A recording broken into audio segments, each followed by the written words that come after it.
Ayo, segera download Quran Tadabbur, tafsir dalam genggaman Anda.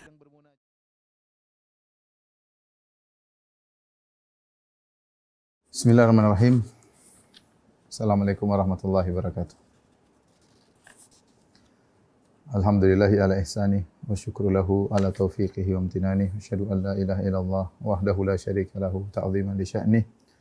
Wa asyhadu anna Muhammadan abduhu wa rasuluhu da'ila ridwani. Allahumma salli alaihi wa ala alihi wa ashabihi wa ikhwani. Ibu-ibu yang dirahmati Allah Subhanahu wa taala, jamaah majelis taklim Al-Ittiba ya. Dan juga yang lainnya yang dirahmati oleh Allah Subhanahu wa taala.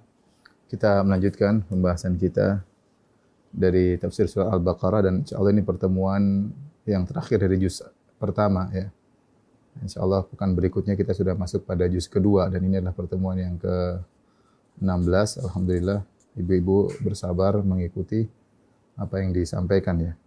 Kita masuk pada ayat 135 ya. Allah Subhanahu wa taala berfirman, "Wa qalu kunu hudan aw nasara tahtadu. Qul bal millata Ibrahim hanifa wa ma kana minal musyrikin." Yaitu orang-orang Yahudi dan Nasara berkata, "Kunu, jadilah kalian hudan, orang Yahudi, au Nasara, atau jadi orang Nasara, tahtadu, niscaya kalian akan mendapatkan petunjuk." Qul bal millata Ibrahim hanifa. Katakanlah, tidak, bahkan kami mengikuti ajaran Ibrahim yang lurus. Wa ma kana minal musyrikin ya.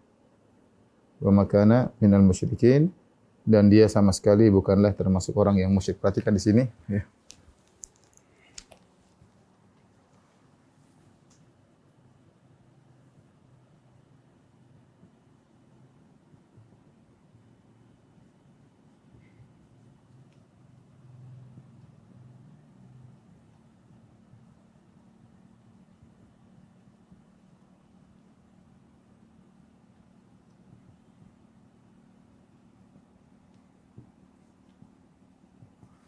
Wa qalu, mereka berkata, wa qalu maksudnya ahlul kitab. Ahlul kitab berkata,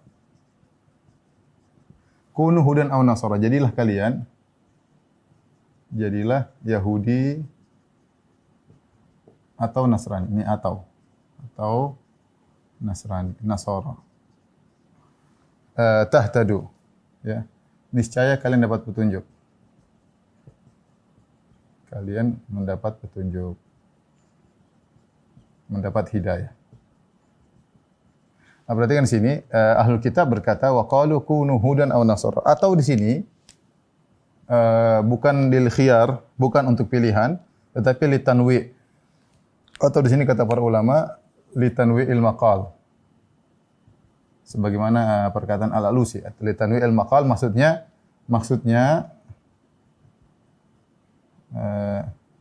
Yahudi berkata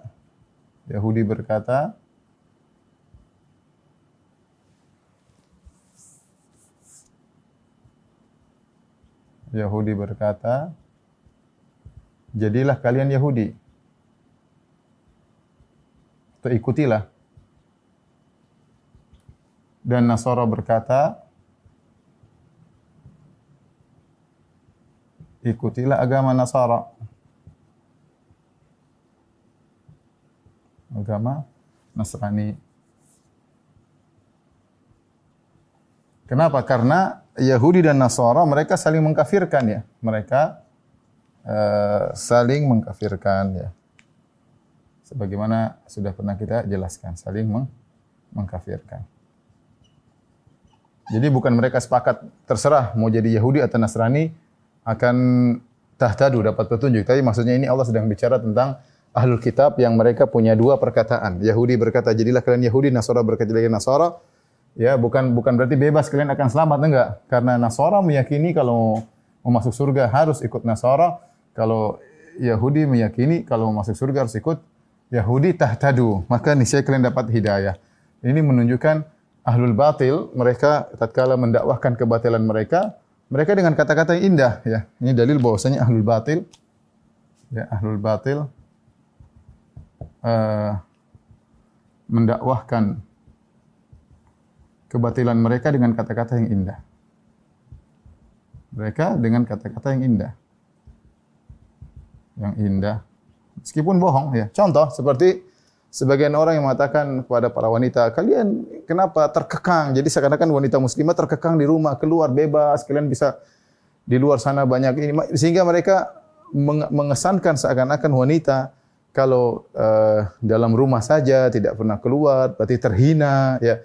Kalau di luar terhormat, kalau wanita tidak disamakan dengan laki-laki seakan-akan terhina, kalau mau terhormat disamakan dengan laki-laki. Ini perkataan mereka, padahal itu kebatilan. Justru wanita keluar rumah menjadi terhina, disamakan dengan laki-laki, kerja seperti laki-laki, ya. Aurat mereka dilihat oleh banyak orang, dijama oleh banyak orang, tidak bernilai, dihinakan, direndahkan, ya. Dan sebagian terjadi pada sebagian negara, ya. Justru wanita di rumah dihormati, ya. Dihargai, ya, seperti itu. Tapi mereka menggunakan kata-kata yang indah. Kalian jangan mau dibedakan sama laki-laki. Kalian harus keluar. Ya. Subhanallah. Bagaimana menyamakan laki-laki dengan perempuan? Ini perempuan ada yang kerja berat, ada yang ini, jadi terjadi macam-macam, perselingkuhan, perzinahan dan macam-macam. Ya. Justru terhina di luar, dijamah oleh siapa saja bisa. Tapi kata-kata mereka indah. Jangan di di dalam aja. Jadi seperti gitu. Jadi Yahudi dan Nasara mereka ketika mendakwahkan keyahudian mereka dan kenasaranan mereka dengan kata-kata yang indah. Mau selamat ikut Nasara, mau selamat ikut Yahudi. Ini para ibu yang dirahmati Allah Subhanahu, ini dalil, perhatikan sini. Dalil bahwa asal setiap agama adalah eksklusivisme. Perhatikan sini. Ini saya sering sampaikan. Apa maksudnya eksklusifisme? Maksudnya merasa benar sendiri. Merasa benar sendiri. Yang lain salah. Sendiri dan agama lain salah.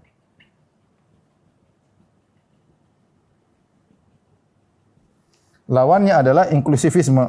Beda dengan adapun inklusivisme, ya.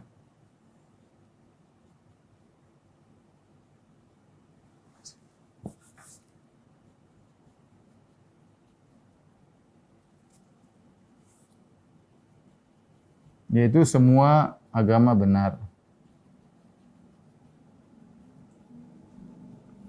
Nah, saya ingin menyampaikan ini kenapa? Karena orang liberal ingin menyatakan bahwasanya kita ini beraliran inklusivisme atau buahnya adalah pluralisme, semua agama benar. Kita bilang kita ini jangan bodoh, jangan dibodohi sama orang liberal. Agama-agama lain mereka eksklusivisme, mereka merasa mereka yang benar sendiri.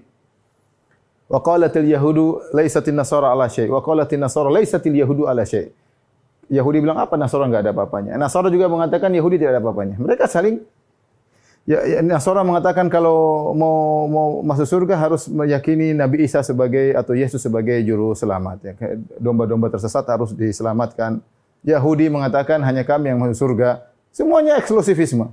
Yahudi, Buddha, Hindu, semua merasa paling benar sendiri. Kita juga merasa benar sendiri, itu tidak apa-apa, enggak ada masalah. Semua agama begitu. Semua eksklusivisme. Yang penting kita toleransi, ini pembahasan lain. Tapi kalau masalah keyakinan, kita harus merasa kita paling benar sendiri. Kapan kita merasa semua agama benar, kita keluar dari Islam. Saya ulang, kapan kita merasa semua agama benar, berarti kita mendustakan Al-Quran. Al-Quran mengatakan yang benar cuma tauhid, kita bilang semua syirik benar. Berarti kita kufur kepada Al-Quran, berarti kita mau punya agama yang tidak sesuai dengan yang dikehendaki oleh Allah dan Rasulnya. Maka kita keluar dari Islam. Nah, jangan dibodoh-bodoh sama orang liberal yang mengatakan agama inklusivisme. Enggak benar. Perhatikan, hukum asal semua agama adalah eksklusivisme. Semua merasa benar sendiri. Makanya Yahudi Nasara berkata, wa qalu kunu hudan aw nasara tahtadu. Ikutilah kami Yahudi bilang ikut Yahudi, Nasara bilang Nasara, tahtadu, niscaya kalian akan mendapatkan petunjuk, hidayah. Yang lain enggak ada hidayah. Mau dapat hidayah cuma kata Yahudi ikut Yahudi, kata Nasara ikut Nasara. Ya. Ini perhatikan. Maka Allah suruh bantah, kata Allah, kul, katakanlah, bantahlah, katakanlah. Yaitu bantahlah, dalam kurung bantahlah. Bantahlah pernyataan mereka tersebut. Bal lil idrab,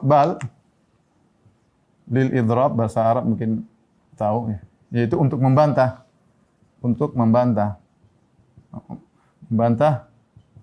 pernyataan sebelumnya.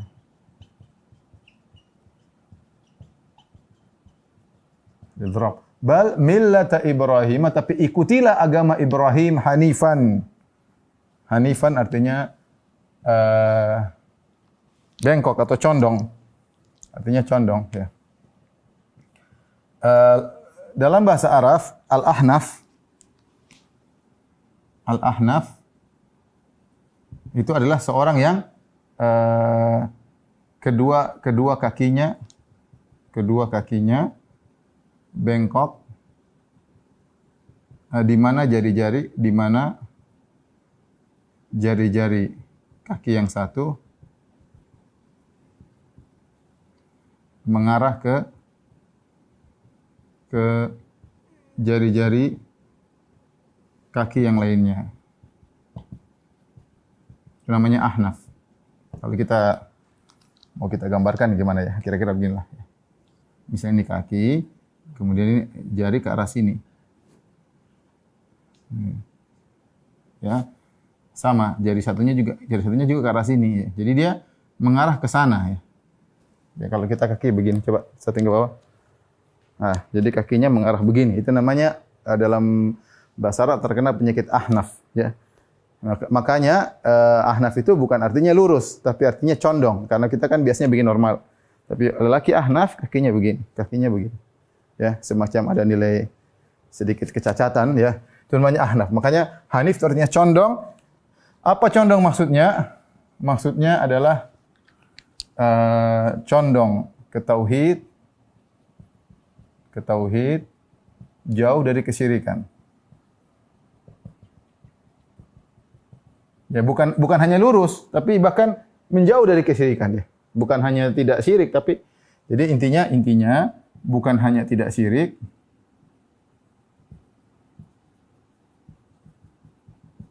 bahkan menjauh ya. Menjauh dari kesyirikan. Ya, menjauh dari kesyirikan. Makanya doa Nabi Ibrahim, "Wa junubuni wa bani an a'budal asnam." Kata Nabi Ibrahim, bukan cuma hindarkan aku, tapi Nabi Ibrahim berkata, "Wa junubuni, jauhkanlah aku, wa bani dan anakku dari menyembah terhadap berhala." Jadi harus jauh-jauh dari kesyirikan. Ibrahim, bal millata Ibrahim hanifa wa ma kana minal musyrikin, yaitu Ibrahim tidak pernah syirik sama sekali. Ibrahim alaihissalam tidak pernah syirik sama sekali. Sama sekali di masa lalu. Tidak ada. Dan ini sudah kita pernah bahas dalam surat Al-An'am. Tidak benar pernyataan sebagian orang yang mengatakan Ibrahim dulu musyrik, kafir, mencari Tuhan, itu enggak benar. Ibrahim tidak pernah syirik sama sekali. Allah mengatakan makana minal musyrik. Dalam ayat lain kata Allah, lam yaku minal musyrikin. Ya, lam yaku minal musyrikin. Dan ini sama. Lam di sini harfu qalab merubah dari fi'il mudhari kepada fi'il madhi. Ini sudah kita pernah bahas dalam surat Al-An'am ketika kita membahas tentang perdebatan antara atau dialog Nabi Ibrahim dengan para penyembah bintang-bintang. Intinya Allah ingin menjelaskan, katakanlah wahai Muhammad, bal millata Ibrahim hanifa. Ibrahim tidak seperti kalian musyrikin. Jadi ini bantahan. Dalam kalimat ini, bal millata Ibrahim hanifan wa ma kana minal musyrikin, yaitu isyarat bahwa agama Yahudi dan Nasara agama syirik. Karena Ibrahim tidak pernah syirik dan agamanya hanif. Ya. Kemudian juga perhatikan di sini bantahan ini perhatikan. Jadi kan mereka mengatakan, katakanlah jadilah kau Yahudi atau Nasara, berarti jadilah kau Nasara, kau akan mendapat hidayah. Niscaya kalian dapat hidayah. Kata Allah, "Qul bal millata." Untuk membantah, bal ini menunjukkan apa? Membantah. Ya. Lil idrab bal menunjukkan seakan-akan Allah mengatakan justru Yahudi dan Nasara tersesat. Ya, tidak dapat hidayah. Tidak dapat hidayah. Orang bilang, Ustadz, Islam jangan merasa benar sendiri. Ya, emang begitu, kita diajarkan demikian. Sama, Yahudi juga merasa benar sendiri, Nasara benar sendiri. Kalau semua mereka merasa kita benar semua, suruh aja pindah ke Nasrani, suruh aja pindah ke Islam kalau memang semua benar. Dan asal hukum agama eksklusifisme, masing-masing merasa benar sendiri. Ini perlu saya ingatkan karena pemikiran liberal mulai tersebar kembali di zaman sekarang. Baik, ibu-ibu yang dirahmati Allah Subhanahu wa taala, kita lanjutkan pembahasan berikutnya. Firman Allah Subhanahu wa taala, "Qulu amanna billahi wa ma unzila ilaina wa ma unzila ila Ibrahim wa Ismail wa Ishaq wa Yaqub wal asbat wa ma utiya Musa wa Isa wa ma utiya an-nabiyyuna min rabbihim la nufarriqu baina ahadin minhum wa nahnu lahu muslimun." Katakanlah, hai orang-orang mukmin, katakanlah kepada mereka, amanna billah, kami beriman kepada Allah. Wa ma unzila ilaina, kami beriman dengan apa yang turun kepada kami, yaitu Al-Qur'anul Karim. Itu bantah mereka, Yahudi Nasara, bantah Ahlul Kitab. Kami beriman kepada Al-Qur'an. Wa ma unzila ila Ibrahim, kami beriman kepada apa yang diturunkan kepada Ibrahim, itu Suhuf Ibrahim. Wa Ismail, kami beriman juga ada ayat-ayat diturunkan kepada Ismail, namun kita tidak tahu, tapi kami beriman ada yang turun kepada Ismail. Wa Ishaq wa Yaqub, demikian juga Ishak ada ayat-ayat yang turunkan oleh Allah kepadanya. Wa Yaqub juga demikian. Wal asbat, al-asbat maksudnya adalah nabi-nabi dari Bani Israel. Al-asbat, nabi-nabi Bani Israel.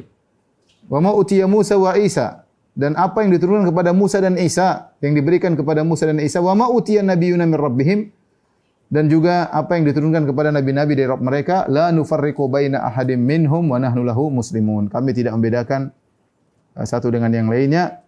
Wa nahnu lahu muslimun, dan kami berpasrah menyerahkan diri kepada Allah Subhanahu wa taala. Taib, ayat ini ada beberapa faedah. Yang pertama, Allah memerintahkan kita untuk berkata kepada mereka, qulu amanna billah, ya, bahwasanya kami beda dengan kalian wahai Yahudi dan Nasara. Kami beriman kepada Allah, Al-Qur'an kami beriman. Semua yang turun Allah turun kami beriman. Kami beriman kepada yang turun kepada Ibrahim, kepada Ismail, kepada Isa, kepada Yaqub.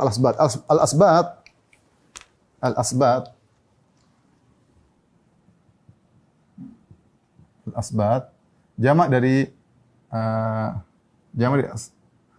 ada yang sibat, ada yang bukan sabat, ya. Tapi maksudnya adalah anak-anak Yakub alaihissalam, yaitu Yusuf alaihissalam dan saudara-saudaranya. Mereka 12 orang, ya, 12 orang. Yaitu nenek moyang Bani Israel, sudah sering kita sampaikan. Nah, adapun maksud asbat di sini, maka ada khilaf di kalangan ulama. Apa maksud asbat? Apa maksud asbat?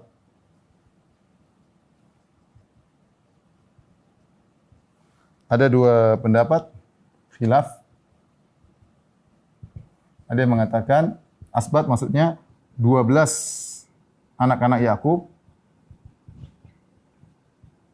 Ada yang mengatakan maksudnya nabi-nabi Bani Israel. Karena sibut maksudnya suku. Karena sibut adalah suku. Masih ada 12 suku. Ya, Bani Israel ada 12 suku. Tapi sebagian ulama sebenarnya tafsir memandang bahwasanya 12 anak-anak Yakub semuanya jadi nabi. Semua jadi nabi. Mereka benar.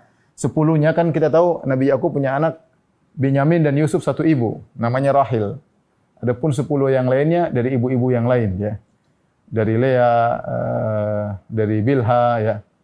Kemudian yang lainnya, ya. Jadi ada 10 dan 10 yang anak ini, sebagaimana dijelaskan dalam surat Yusuf, nakal, ya. Mereka telah melemparkan Yusuf dalam sumur, kemudian mereka ada yang hendak membunuh Yusuf. Kemudian mereka berbohong kepada ayah mereka, berbagai macam kemungkaran yang mereka lakukan dan semuanya dosa-dosa besar. Ya, bohong, kemudian memisahkan Yusuf dari ayahnya, kurang ajar sama bapaknya yang seorang nabi. Namun akhirnya mereka bertobat. Dan mereka diangkat menjadi nabi. Ini pendapat sebagian ulama. Mereka akhirnya diangkat menjadi nabi. Sebagian ulama berpendapat tidak. Yang dimaksud asbat adalah nabi-nabi Bani Israel yang kembali kepada 12 suku. Bukan 12 anak Yakub. Ya. Karena selain Yusuf dan Binyamin, yaitu 10 orang, mereka telah melakukan dosa-dosa besar.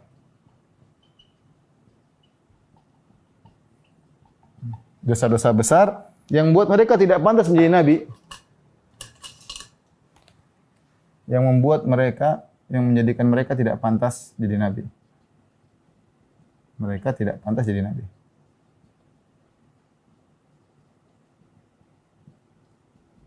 Dan tidak ada dalil pokoknya Ibnu Katsir rahimahullah mengatakan yang berpendapat bahwasanya 12 bersaudara yaitu Yusuf, Binyamin dan 10 lainnya semua jadi nabi, mereka tidak punya dalil kecuali ayat seperti ini.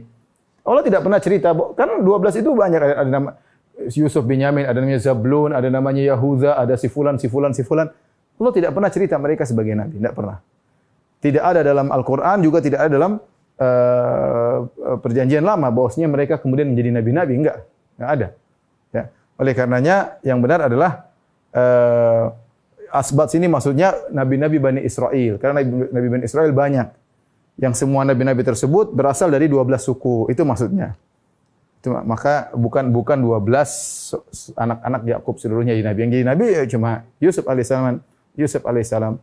Sisanya Binyamin baik, adapun 10-nya melakukan banyak dosa besar, dan dosa-dosa besar tersebut tidak pantas menjadikan mereka menjadi nabi. Ini pendapat Ibnu Katsir rahimahullah dan juga Suyuti dan juga dipilih oleh sebagian ulama, ya, bahwasanya mereka bukanlah nabi-nabi karena tidak ada dalil, ya, tidak ada dalil. Dan ada yang mengatakan waktu mereka melakukan kesalahan mereka belum balik. Zahirnya kata Ibnu Katsir mereka sudah balik. Bagaimana? Karena anak-anak yang belum balik tidak bisa melakukan rencana seperti itu kepada Yusuf. Bohongi bapaknya. Yusuf yang masih kecil benar. Tapi kemudian Yusuf dibawa, kemudian dibuka bajunya, dilemparkan dalam sumur, kemudian dikasih darah kepada kambing, kulit kambing, darah kambing di bajunya Yusuf, kemudian dibawa. Ini semua, bahkan di antara mereka, uqtulu Yusuf, ada yang berkata bunuhlah Yusuf. Bunuhlah Yusuf, ya. Maka tidak pantas mereka menjadi nabi, dan tidak ada dalil bahwasanya mereka adalah para nabi. Yang benar wallahu alam bisawab adalah pendapat yang dimaksud dengan asbat adalah nabi-nabi Bani Israel, ya, yang tersebar di 12 suku, ya. Tersebar di 12 suku yang berasal dari 12 suku. Wallahu alam bisawab. Baik, faedah yang bisa kita ambil dari ayat ini juga, Allah mengatakan wa ma utiya Musa wa Isa, dan apa yang diberikan kepada Musa dan Isa. Baik al-ayat al-kauniyah maupun al-ayat syar'iyyah. Al-ayat syar'iyyah misalnya untuk Musa adalah Taurat, untuk Isa adalah Injil. Ayat al-kauniyah seperti mukjizat-mukjizat. Mereka berdua dikhususkan penyebutannya setelah menyebut asbat. Karena asbat mencakup nabi-nabi Bani Israel, karena dua nabi ini Musa dan Isa adalah termasuk ulul azmi, dan yang lebih tepat lagi yaitu karena agama mereka masih ada sampai sekarang, agama yang dinisbahkan kepada mereka. Agama Yahudi maupun agama Nasara, ya, yang dinisbahkan kepada mereka. Dan Allah ingin menjelaskan bahwasanya apa yang diturunkan kepada Musa dan Isa tidak seperti yang ada sekarang. Yang sekarang Taurat dan Injil telah mengalami tahrif, penyimpangan, distorsi dan lain sebagainya. Wa ma utiya nabiyyuna min rabbihim, dan juga kami beriman kepada apa yang diturunkan kepada nabi-nabi selain mereka, seluruh nabi, min rabbihim, dari Rabb mereka. Perhatikan di sini Allah mengatakan min rabbihim, kami beriman kepada seluruh yang diturunkan kepada nabi-nabi dari Rabb mereka, menunjukkan bahwasanya Rabb Allah Subhanahu wa taala memiliki sifat rububiyah, dan di antara konsekuensi dari rububiyah Allah Subhanahu wa taala, Allah menciptakan hamba-hambanya, Allah tidak biarkan begitu saja. Ya. Allah tidak membiarkan sudah atau hamalan dibiarkan begitu saja, ya. Tetapi Allah kirimkan para nabi untuk membimbing mereka. Oleh karenanya diturunkannya nabi, diutusnya para nabi, diturunkannya kitab suci kepada para nabi adalah bentuk kasih sayang Allah sebagai konsekuensi dari rububiyah. Karena rububiyah itu artinya tarbiyah. Allah mentarbiyah hamba-hambanya, mentarbiyah makhluk ciptaannya dengan mengutus para nabi, para rasul, disertakan dengan kitab-kitab suci yang turun kepada mereka atau ayat-ayat yang turun kepada mereka. Kemudian kata Allah, katakanlah kepada mereka, la nufarriqu baina ahadin minhum, kami tidak membedakan seorang nabi pun dari mereka. Wa nahnu lahu muslimun, dan kami Islam menyerahkan diri kepada Allah Subhanahu wa taala. Dan inilah sifat khusus. La nufarriqu baina ahadin minhum, kami tidak membedakan seorang pun dari mereka. Ini sifat khusus dari kaum muslimin yang tidak membedakan nabi satu dengan nabi yang lainnya. Berbeda dengan Yahudi. Yahudi menghinakan Nabi Isa, ya, tidak beriman dengan Nabi Isa. Nasara tidak beriman dengan Nabi Muhammad sallallahu alaihi wasallam. Ya, bahkan di antara mereka juga ada yang tidak menganggap Nabi Daud sebagai seorang nabi misalnya. Ya, atau mereka mencela para nabi. Adapun Islam satu-satunya agama yang mengakui seluruh nabi. Seluruh nabi diakui dan kita beriman dengan seluruh apa yang turun kepada mereka secara global. Adapun secara detail tergantung yang sahih datang sampai kepada kita. Adapun yang terdapat dalam Taurat dan Injil terjadi distorsi dan penyimpangan dan yang lainnya, perubahan. Ya. Oleh karenanya inilah keistimewaan umat Islam, la nufarriqu baina ahadim minhum. Kami tidak membedakan seorang pun dari para rasul, ya. Beda dengan Yahudi yang tidak beriman kepada Isa dan Muhammad, berbeda dengan Nasara yang tidak beriman kepada Muhammad. Makanya ada sebuah buku yang indah judulnya Rabbih Nabi Muhammadin walam nakhsar Isa. Itu tentang muallaf yang menulis buku, judulnya kami beruntung beriman kepada Muhammad dan kami tidak rugi dengan hilangnya Isa. Kenapa? Karena Islam, kalau seorang ahlul kitab masuk Islam, maka dia tetap beriman kepada nabi-nabi sebelumnya. Dia beriman kepada Nabi Isa, dia beriman kepada Nabi Musa, ya. Adapun Nabi Yahudi tidak beriman kepada Isa dan Muhammad. Makanya apa yang menghalangi orang Nasara masuk dalam Islam? Kalau dia masuk dalam Islam, dia beruntung beriman kepada Nabi terakhir. Dia tidak rugi dengan Isa karena dia masih beriman kepada Isa sebagai Nabi. Dia masih beriman kepada Isa sebagai Nabi dan beriman kepada Musa sebagai seorang Nabi. Jadi ini ayat bantahan karena orang-orang Yahudi dan Nasara mengatakan kalau kalian masuk Yahudi Nasara kalian akan dapat hidayah. Bantahannya ini di antaranya. Di antaranya ingat agama Ibrahim tidak syirik, jauh daripada kesyirikan. Kemudian di antaranya kami beriman dengan seluruh nabi sementara kalian tidak beriman kepada sebagian nabi. Kemudian Allah Subhanahu wa taala berfirman, fa in amanu bimithli ma amantum bihi faqad ihtadaw. Ya. Wa in tawallaw fa innama hum fi shiqaq fasayakfikahumullah wa huwas samiul alim. Kata Allah, maka jika mereka beriman kepada apa yang telah kamu beriman kepadanya, sungguh mereka telah mendapat petunjuk. Wa in tawallaw, kalau mereka berpaling, fa innahum fi shiqaq, sungguhnya mereka berdua dalam permusuhan dengan kalian. Fasayakfikahumullah, maka Allah akan melihara kalian dari mereka, menjaga kalian dari mereka. Wa huwas samiul alim, dan Dia adalah yang Maha mendengar lagi Maha penyayang, ya.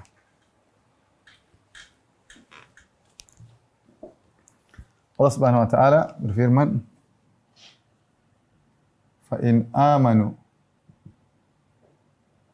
bimithli ma amantum bihi faqad ihtadaw wa in tawallaw fa innama hum fi shiqaq fasayakfikahumullah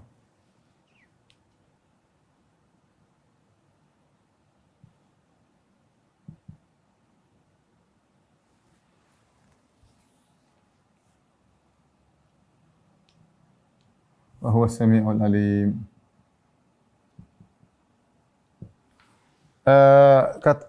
Allah berfirman, jika mereka beriman, yaitu ahlul kitab, beriman bimithli ma amantum bihi, semisal iman kalian,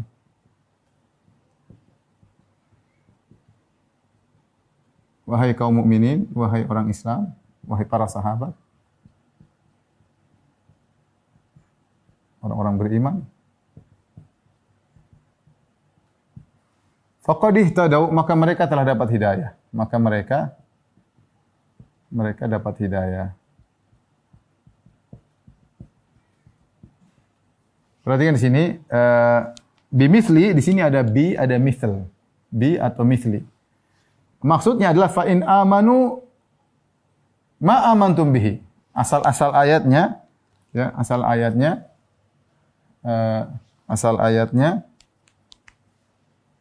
fa in amanu bima amantum bihi atau mislama amantum bihi. Misla. Jadi bisa bi saja atau mislah saja. Fa in amanu, jika mereka beriman dengan apa yang kalian imani, atau jika mereka beriman seperti apa yang kalian imani. Di sini Allah tambah bi tambah misl, ada dua-duanya, bi atau misl. Maka salah satunya menjadi taukid. Salah satunya perhatikan di sini, salah satunya maka perhatikan salah satu dari dua huruf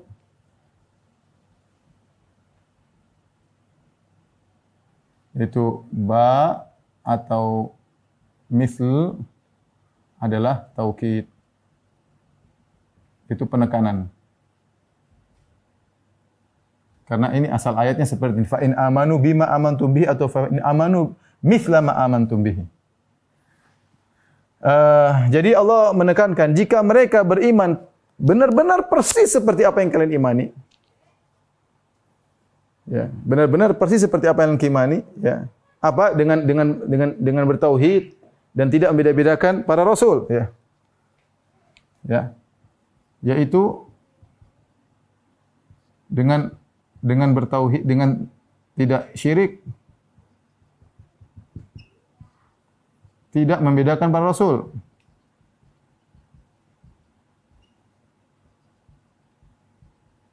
Dalam beriman kepada mereka. Faqad ihtadaw, maka mereka telah dapat hidayah. Ini bantahan yang telak bahwasanya kalian Yahudi Nasrani, kalian jelas bahwa Yahudi dan Nasara dalam kesesatan. Makanya kalau ingin dapat hidayah harus ikut Islam. Ya, ya. Kemudian di sini juga ada faedah. Jika kalian beriman semisal iman kalian, dan ingat kalian di sini asalnya ketika itu adalah para sahabat. Asalnya para sahabat. Maka di sini ada kata para ulama pujian terhadap para sahabat. Ya. Pujian terhadap para sahabat. Kenapa? Karena para iman sahabat dijadikan standar. Karena iman para sahabat dijadikan standar kebenaran, standar hidayah. Ya. Kalau mereka beriman seperti iman kalian situ siapa? Para sahabat ketika itu. Maka standar hidayah, kalian dapat petunjuk wahai orang Yahudi Nasara. Begini bantahan terhadap orang Rafidhah yang mereka mengkafirkan para sahabat. Bagaimana mereka mengkafirkan para sahabat sementara iman para sahabat dijadikan standarisasi untuk hidayah, seperti ayat ini. Seperti firman Allah Subhanahu wa taala, "Was-sabiqunal awwaluna minal muhajirin wal ansar wal ladzina tabauhum bi ihsan radhiyallahu anhum wa radu'an wa adda lahum jannatin tajri tahtahal anhar." Kata Allah, dan orang pertama kali masuk Islam dari kalangan muhajirin dan ansar dan orang-orang yang mengikuti mereka dengan baik, maka diridhai oleh Allah masuk surga. Untuk bisa diridhai oleh Allah dan masuk surga, Allah punya syarat. Wal ladzina tabauhum bi ihsan, dan orang-orang yang mengikuti muhajirin dan ansar dengan cara yang baik. Berarti mengikuti kaum muhajirin kaum ansar adalah standarisasi untuk diridhoi oleh Allah, barometer untuk diridhoi oleh Allah dan untuk masuk surga. Sama seperti ayat ini. Jika mereka beriman seperti iman kalian, iman para sahabat, ya. Maka ini ayat memuji sahabat, bantahan terhadap orang Rafidhah yang mengkafirkan para sahabat. Kemudian kata Allah, wa in tawallau, jika mereka berpaling,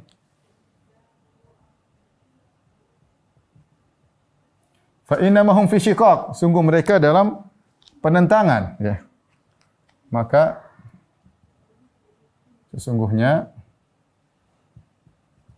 mereka, yaitu ahlul kitab, dalam pertentangan dengan kaum mukminin. Fasayakfikahumullah wa samiul alim, maka Allah akan mencukupkan mereka. Allah akan membela, ya. membela kalian kaum mukminin dari mereka ahlul kitab.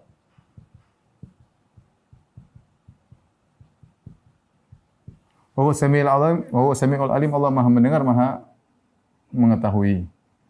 Allah Maha mendengar lagi mengetahui.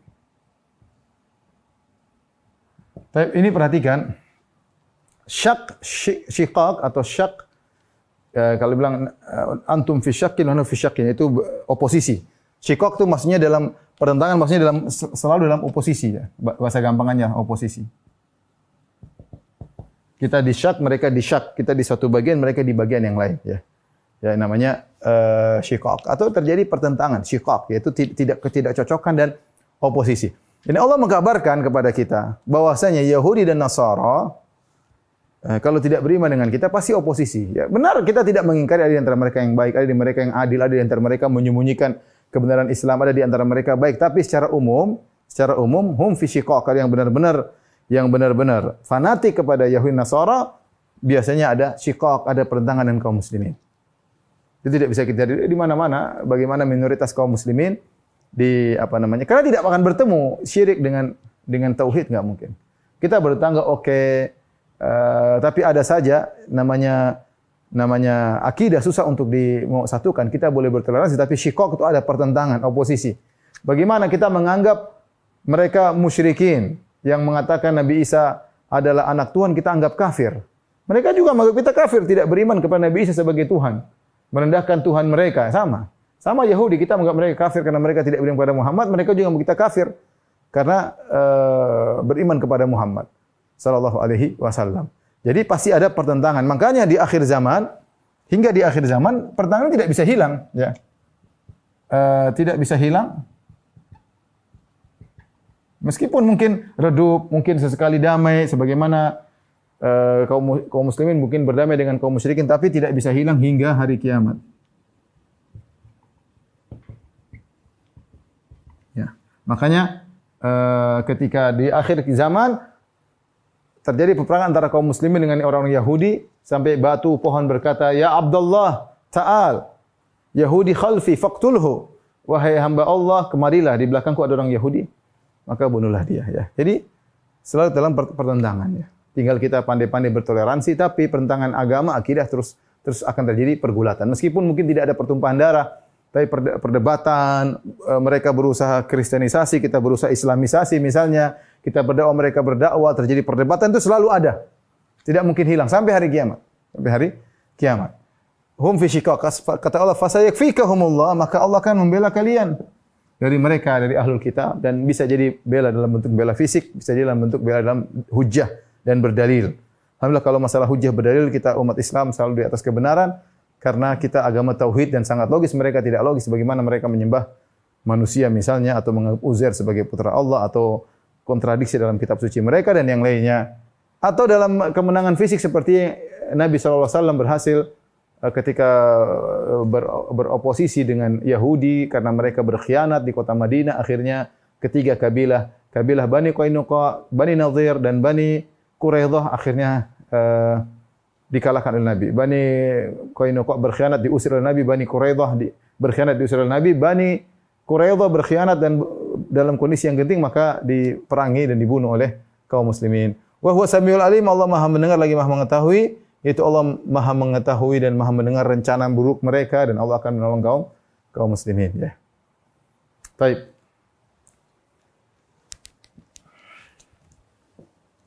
Kita lanjutkan. Setelah itu Allah Subhanahu wa taala berfirman, tolong dihapus. Kata Allah, sibghatallah wa man ahsanu minallahi sibghah wa nahnu lahu abidun. Sibghah Allah, sibghah maksudnya celupan Allah ya, atau warna Allah ya. Wa man ahsanu minallahi sibghah, dan siapakah yang lebih indah daripada Allah dalam celupannya. Wa nahnu lahu abidun, dan hanya kepadanya lah kami menyembah. Perhatikan Allah berfirman, sibghatullah wa man ahsanu minallahi sibghah wa nahnu lahu abidun. Perhatikan sini. Sibghah ya, wazannya fi'lah.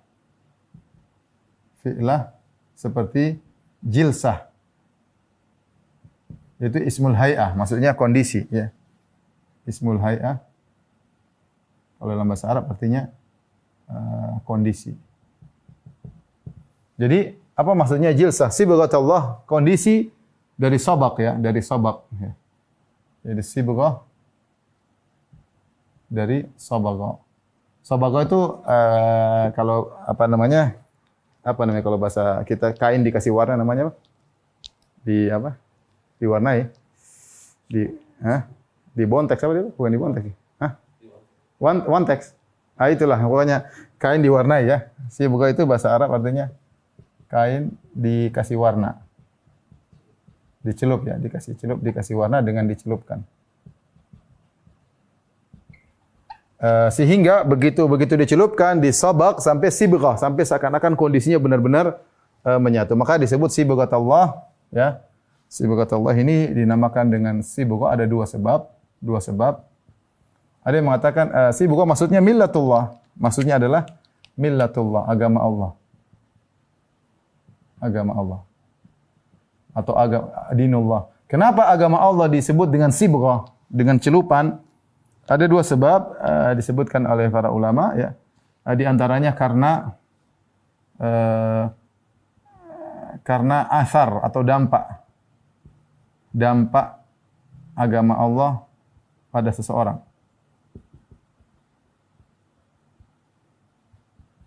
Sebagaimana warna yang berdampak pada kain. Sebagaimana warna yang berdampak pada kain.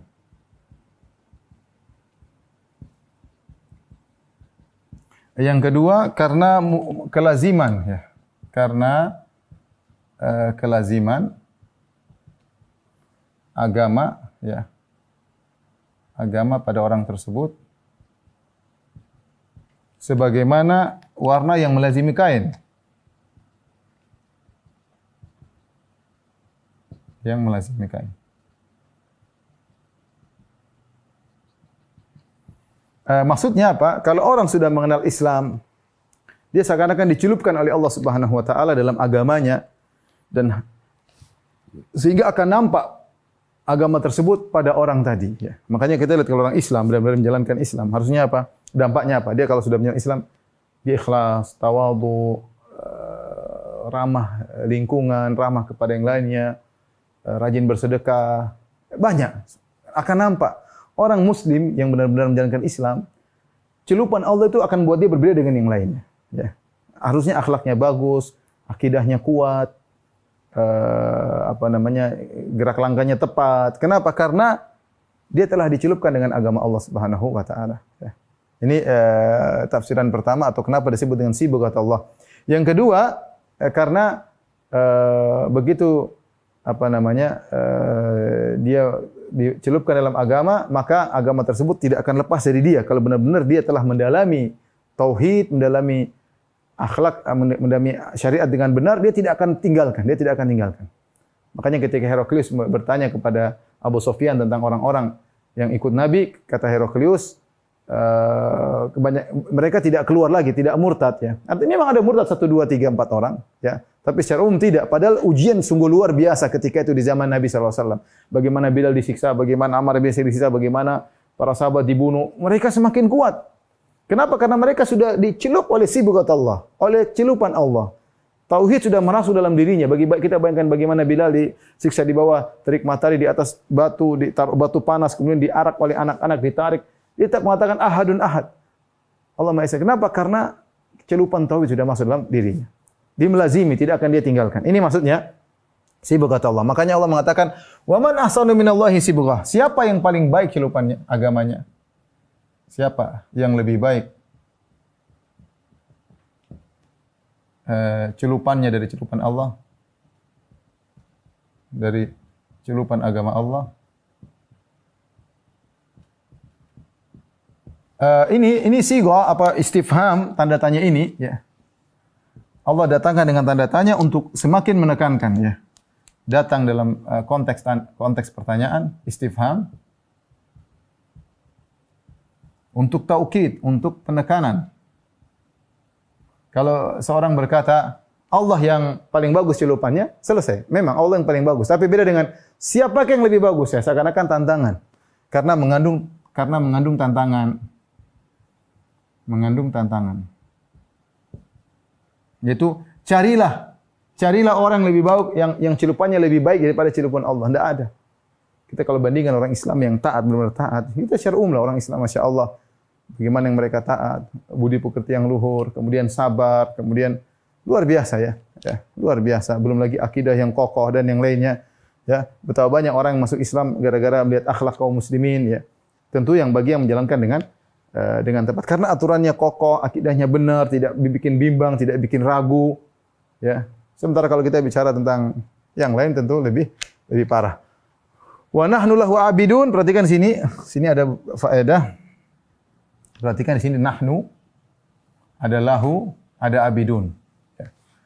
Dan kami menyembah kepadanya dan kami beribadah kepadanya. Bahasa Arabnya dan kami kepadanya beribadah.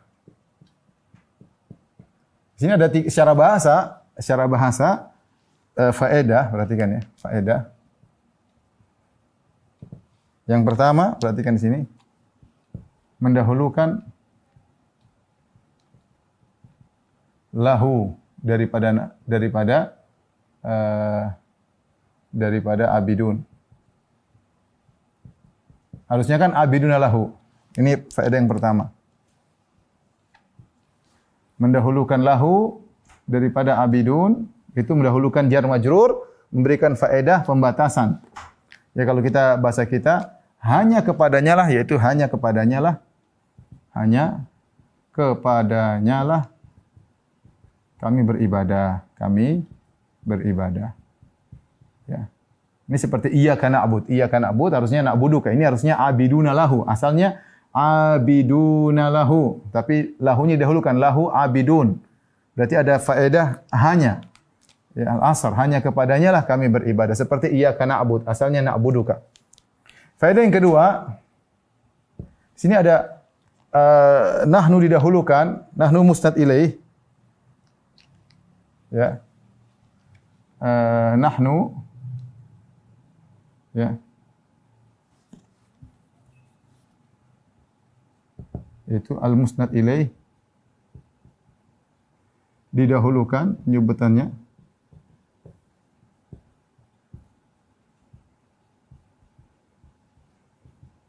untuk menunjukkan ikhtisas. Ini disebutkan oleh Al-Alusi dalam tafsirnya. Al-ikhtisas yaitu hanya kami yang bertauhid, yang begini. Yang begini maksudnya yang bertauhid. Kalian tidak wahai Nasara dan Yahudi. Ini faedah di sini yang kedua. Jadi nahnu, Allah tidak mengatakan abiduna lahu nahnu, tapi nahnu diluan, lahu abidun. Nahnu didahulukan, musnad ilaih didahulukan. Ini masalah balaghah, menunjukkan hanya kami, bukan kalian wahai Yahudi Nasara yang seperti ini. Hanya kami yang ikhlas. Yang ketiga, faedah yang ketiga, abidun konteksnya isim fa'il. Ismul fa'il yang menunjukkan istimrar. Al-istimrar. Ini disebutkan oleh Syekh Sa'di rahimahullahu taala dalam tafsirnya. Saya kumpulkan beberapa faedah ya. Artinya istimrar maksudnya continue ya, menunjukkan apa? Continue. Kesinambungan, maksudnya kami senantiasa beribadah kepada Engkau. Ya. Kami senantiasa beribadah kepada Engkau. Dan ini bukti akan sibrah. Ya, ketika Allah mengatakan tadi kita tafsirkan apa? Sibrah adalah kelaziman. Ini tadi. Ini di sini, perhatikan. Tadi kita bilang sibrah adalah kelaziman. Artinya kalau orang sudah terkena sibghat Allah, terkena sudah, dia akan senantiasa kelaziman untuk beribadah kepada Allah. Maka datang dalam isim fa'il abidun. Wa nahnu lahu abidun, kami terkena sibghat Allah dan kami senantiasa bertauhid kepada Allah Subhanahu wa taala. Ini di antara faedah secara bahasa. Mudah-mudahan ibu-ibu paham meskipun belum bisa bahasa Arab. Baik, sedikit lagi kita lanjutkan. Kata Allah Subhanahu wa taala, "Qul atuhajjunana fillahi wa huwa rabbuna wa rabbukum wa lana a'maluna wa lakum a'malukum wa nahnu lahu mukhlisun." Katakanlah, apakah kamu berdebatkan dengan kami tentang Allah? Kamu mau debat dengan kami tentang Allah, wahai Yahudi Nasara? Padahal Dia adalah Tuhan kami dan Tuhan kalian. Bagi kami amalan kami dan bagi kalian amalan kalian. Dan hanya kepadanya kami mengikhlaskan hati. Hanya kepada kalian, hanya kepada Allah kami ikhlas. Di sini ternyata orang Yahudi dan Nasara mereka mengajak debat kepada kaum muslimin tentang Allah. Maka ini tafsir yang paling indah tentang ayat ini adalah tafsirnya Sa'di rahimahullahu taala. Maka Syekh Sa'di menjelaskan bahwasanya sekarang kita enggak perlu debat sama tentang Allah Subhanahu wa taala. Kalau sama-sama ngaku Tuhan, ya, kamu ngaku Tuhan kamu Allah, kami juga ngaku Tuhan kami Allah. Yahudi Nasara mengaku Tuhan mereka Allah, sama-sama. Allah kita sama. Terus kalian merasa punya amal, ya, kita juga punya amal. Kalian punya amal, Yahudi punya amal tersendiri ibadah, Nasara punya amal ibadah tersendiri, kami orang Islam juga punya amal ibadah tersendiri. Nah, kalau kita untuk berdebat tentang Allah, kita harus punya suatu hal yang membedakan mana yang menunjukkan kebenaran antara kami dengan kalian. Ya. Maka Allah mengisyaratkan atau menjelaskan yang al-fariq yang membedakan kami dengan kalian dalam masalah Allah apa? Keikhlasan. Kami tidak musyrikin, itu saja. Ya. Wa nahnu lahu mukhlisun, dan kamilah yang ikhlas kepada Allah. Itulah yang membedakan kami dengan kalian. Kalian punya amal, silakan sama-sama. Kalian mengaku punya Tuhan kalian Allah, kami juga sama. Kalian punya amal, mungkin menurut kalian amal kalian lebih hebat, atau Nasara punya amal mungkin merasa lebih hebat, kami juga demikian. Tapi ingat, kami ikhlas, kalian tidak ikhlas. Itu bedanya. Dan inilah wanah, makanya di akhir ayat wa nahnu lahu mukhlisun, dan kami ikhlas kepada Allah. Ini perbedaan antara kami dengan kalian, ya. Dan ini juga ada isyarat ketika Allah berfirman, walana a'maluna walakum a'malukum. Bagi kami amalan kalian ada pahalanya sendiri dan ada tanggung jawabnya. Kalian juga punya amal sendiri dan punya tanggung jawab di hadapan Allah Subhanahu wa taala. Ini isyarat kata Syekh Utsaimin rahimahullah, tidak boleh bertasyabbuh dengan amal mereka. Kita punya amal, jangan ikuti amalan mereka. Mereka punya amal, tidak perlu mereka ikut kita. Maka kita ingatkan kepada kaum muslimin, kita toleransi. Kita hidup di negara yang butuh toleransi dan dimanapun ada toleransi. Ini diajarkan dalam Islam. Tetapi toleransi tidak menjadikan kita harus berbaur dalam mengamalkan apa yang mereka amalkan. Karena kalau kita sudah campur dengan mereka, ikut-ikut beramal apa yang mereka lakukan, maka tidak perlu toleransi. Jadilah kita seperti mereka, jadilah mereka seperti kita. Namanya toleransi itu adalah tetap menjaga eksistensi masing-masing, menjaga kekhasan, menjaga karakteristik masing-masing, namun toleransi. Itu namanya toleransi. Islam punya karakteristik yang tidak sama dengan karakter mereka. Islam punya spesifik yang tidak sama dengan mereka. Kita punya amal, mereka punya amal. Jangan kita gabung dengan amal mereka, tidak perlu mereka gabung dengan amal kita. Ya, baru kita toleransi. Tapi kalau kita ikut acara mereka, kita ikut acara agama mereka, ikut perayaan mereka, ya namanya bukan toleransi lagi. Lana a'maluna walakum a'malukum. Indah perkataan Allah. Ini faedah yang indah dari Syekh Utsaimin rahimahullah. Ayat ini menunjukkan tidak boleh tasyabbuh dengan yang lainnya. Tapi kita lanjutkan. Am taquluna inna Ibrahim wa Ismail wa Ishaq wa Yaqub al-asbat kanu hudan aw nasara? Apakah kalian wahai orang Yahudi Nasara berkata, sungguhnya Ibrahim, Ismail, Ishaq dan asbat mereka dahulunya Yahudi atau Nasara? Qul a antum a'lamu amillah? Katakanlah, yang lebih tahu kalian atau Allah? Yang lebih tahu tentang hakikat para nabi tersebut, mereka Yahudi atau Nasara atau bertauhid? Qul antum a'lamu amillah? Kalian lebih tahu atau kalian lebih tahu? Jelas Allah lebih tahu. Ini sekedar penegasan. Ya. Seperti Allahu khairun amma yusyrikun. Allah lebih baik daripada apa yang syirikan mereka yang mereka sembah. Arbabun mutafarriqun khairan amillahul wahidul qahar? Apakah sesembahan yang beraneka ragam lebih baik ataukah Allah yang Maha Esa? Tentu ini pertanyaan tidak perlu dijawab. Cuma penekanan saja. Allah tentu lebih baik lebih tahu daripada kalian. Ini jelas. Tapi Allah ingin sebutkan apa setelah itu? Wa man adzlamu mimman katama syahadatan indahu minallah. Dan siapakah yang lebih zalim daripada orang-orang yang menyembunyikan syahadat dari Allah yang ada padanya? Artinya apa? Kalian zalim wahai Yahudi Nasara. Ada dalam kitab suci kalian bahwasanya Muhammad adalah utusan Allah. Ada dalam kitab suci kalian Allah menyuruh kalian beriman dengan nabi terakhir, tapi kalian para pendeta, para rahib kalian sembunyikan. Jadi inilah kezaliman yang tidak ada yang lebih zalim daripada kalian. Makanya Allah datangkan waman azlamu, dan siapa yang lebih zalim daripada kalian? Siapa yang lebih zalim? Enggak ada yang lebih zalim daripada kalian. Bagaimana kalian menyembunyikan kenabian Muhammad, kalian sembunyikan. Yang menunjukkan kepada tauhid, sementara kalian menyembunyikan, kemudian kalian tampakkan lawannya. Justru kalian kufur kepada Muhammad. Justru kalian menyuruh kepada kesyirikan. Kalian membawa miliaran manusia ke dalam kesyirikan. Kalian membawa miliaran manusia untuk memusuhi Muhammad. Siapa yang lebih zalim daripada kalian? Ini mengerikan kepada para ulama-ulama Bani Israel dan juga para ulama Ahlul Kitab yang mereka tahu hakikat tersebut, mereka sembunyikan. Bahaya bagi mereka. Tidak ada yang lebih zalim dari mereka yang membela kesyirikan, memerangi tauhid. Wa mallahu bighafilin amma ta'malun. Ingat, Allah tidak lalai dari apa yang kalian lakukan. Allah tahu. Kalian silakan lakukan. Mungkin kalian dapat kekayaan, dapat penyanjungan, dapat penghormatan karena membela kesyirikan, tapi Allah tidak lalai dari apa yang kalian kerjakan. Bighafil, ghafil adalah sifat manfiyah, sifat yang ditolak. Allah tidak lalai berarti kita menetapkan lawannya. Karena dalam kaidah, bagaimana kaidah Ahlussunnah terhadap sifat-sifat yang dinafikan, yaitu dengan menetapkan lawannya yang sempurna. Ya, kalau Allah mengatakan Allah tidak ghafil, berarti Allah selalu berilmu dan mengetahui dengan ilmu yang sempurna. Ya, seperti la ta'khudhuhu sinatu wala naum, Allah tidak tidur, tidak ngantuk, berarti Allah senantiasa maha terjaga misalnya. Ya, wala ya'udu hifdhuhuma, tidak memberatkan Allah dalam menjaga langit dan bumi, berarti Allah maha kuasa, maha kuat dalam menjaga langit dan bumi. Jadi setiap ada sifat dinafikan, bagaimana metode Ahlussunnah menetapkan lawannya dengan yang sempurna.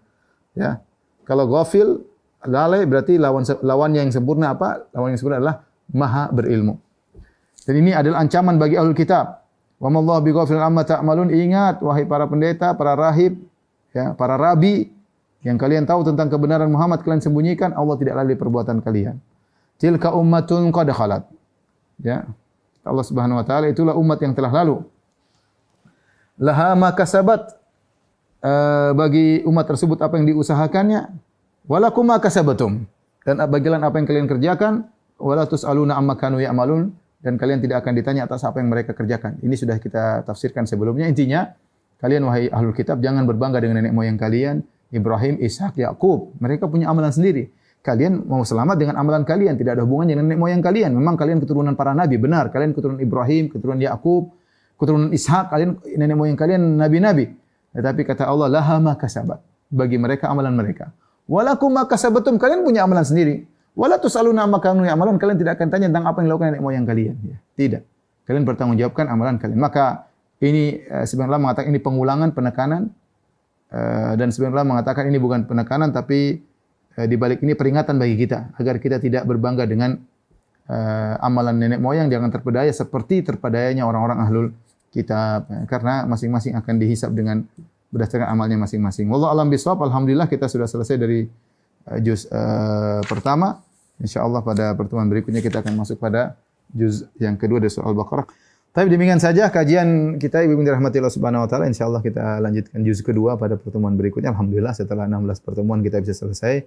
Dan saya berterima kasih kepada ibu-ibu yang setia mengikuti dan juga para pemirsa di YouTube maupun Facebook yang setia sampai alhamdulillah kita selesai juz yang pertama. Ini kebahagiaan bagi saya tersendiri. Insyaallah kita lanjutkan juz kedua pada pertemuan berikutnya. Semoga Allah mengampuni dosa-dosa kita, mengangkat derajat kita seluruhnya di dunia maupun di akhirat. Wabillahi taufiq wal hidayah. Assalamualaikum warahmatullahi wabarakatuh. Subhanakallah bihamdik asyhadu an la ilaha illa anta astaghfiruka wa atubu ilaik. Assalamualaikum warahmatullahi wabarakatuh.